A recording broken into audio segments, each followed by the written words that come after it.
Oh wow, what a weekend. And what a Monday as well for me, by the way. The proverbial cuppa in this giant green mug is very much needed. Bit of a medium one that I've made today, by the way. Saturday, I woke up early for the game, went straight back to bed, then I went out afterwards.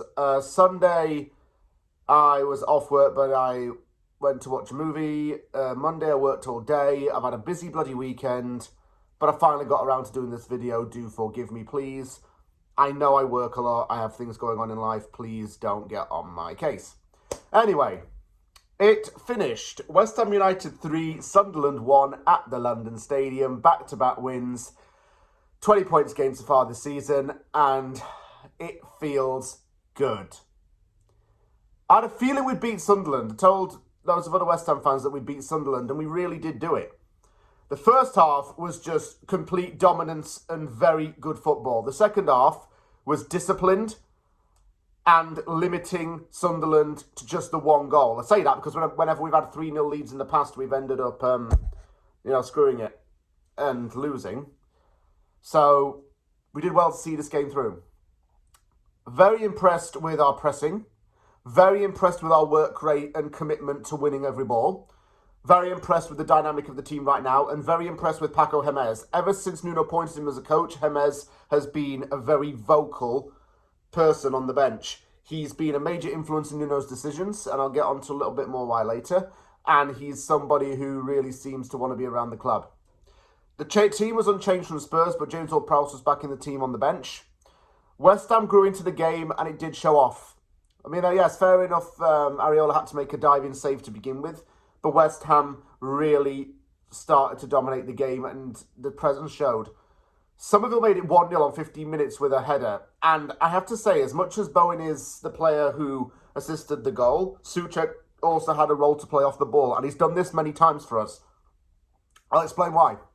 When Bowen puts the cross into the box, the defenders are drawn to Souček because he's the tallest player and he's got a reputation for scoring headed goals.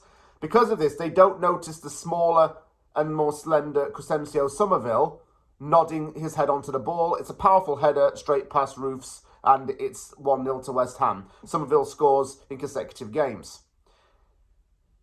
3-3 for him, might I add. We were all over him. We were like a bloody rash, and there was no cream for him. Reynildo, for, I think that's how you pronounce his name, the Sunderland player, he had a terrible game. Absolutely shocking game for them, and we took advantage of him.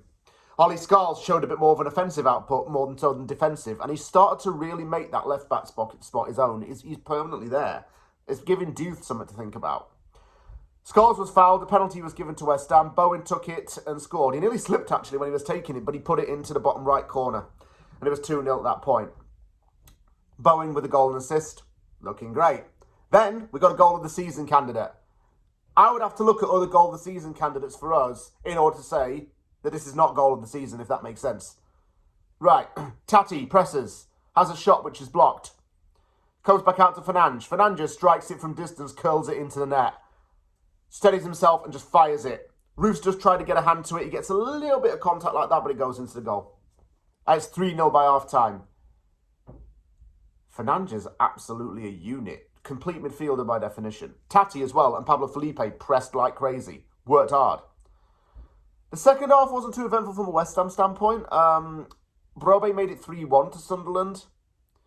We put some subs at that point. Pablo and Scholes came off for Wilson and Diouf. Maybe just to get a goal and add a little bit more of attack to the back. Potts came on for Tati. And Tati played well as well. We just need to see it out, and we did that.